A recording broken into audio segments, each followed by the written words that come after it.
YS Rajasekhar Reddy సత్యమని జగన్ షర్మిల తల్లి YS Vijayamma పుట్టినరోజు ఈ రోజు ఉదయమే కూతురు షర్మిల అత్యంత భావోద్వేగంతో ట్వీట్ చేసి శుభాకాంక్షలు తెలిపారు. కానీ సొంత కుమారుడు జగన్మోహన్ రెడ్డి మాత్రం అటువైపు కన్నెత్తి కూడా చూడలేదు. విచిత్రం ఏంటంటే మధ్యాహ్నం సమయంలో పవన్ కళ్యాణ్ ఆపరేషన్ చేయించుకున్నారని తెలియగానే ఆయన కోలుకోవాలంటూ ట్వీట్ చేసిన జగన్ అదే చేత్తో కన్నతల్లికి ఒక హ్యాపీ బర్త్డే చెప్పడానికి మాత్రం మనసు రాలేదు. రాజకీయ ప్రత్యర్థి ఆరోగ్యంపై ఉన్న శ్రద్ధ కన్నతల్లి పుట్టినరోజుపై లేకపోవడం జగన్ మార్క్ ఈగోకు అద్దం పడుతుందని నెటిజన్లు సెటైర్లు వేస్తున్నారు. మధ్యాహ్నం సమయంలో నారా లోకేష్ కూడా విజయమ్మకు పుట్టినరోజు శుభాకాంక్షలు తెలుపుతూ ట్వీట్ చేయడంతో కథ అడ్డం తిరిగింది. ప్రత్యర్థి పార్టీ నేత కూడా మర్యాద పూర్వకంగా విష్ చేస్తే కన్న కొడుకయుండి జగన్మోహన్ రెడ్డి మౌనంగా ఉండటం చర్చనీయాంశంగా మారింది. లోకేష్ చెప్పినందుకైనా కొడుకునైనా నేను చెప్పకపోతే పరువు పోతుంది అనే ఆలోచనతో జగన్ సాయంత్రానికైనా విష్ చేస్తారేమోనని వైసీపీ వర్గాలు ఆశగా ఎదురుచూస్తున్నాయి. ఒకవేళ చెబితే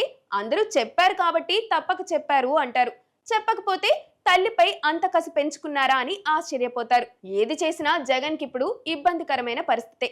నిజానికి ఫోన్ చేసి విష్ చేసేంత సాన్నిహిత్యం జగన్ విజయమ్మ మధ్య లేదనేది బహిరంగ రహస్యం. ఆస్తుల గొడవలో తల్లిని కూడా కోర్టుకు లాగినప్పుడే ఆ బంధంలో బీటలు వారాయి.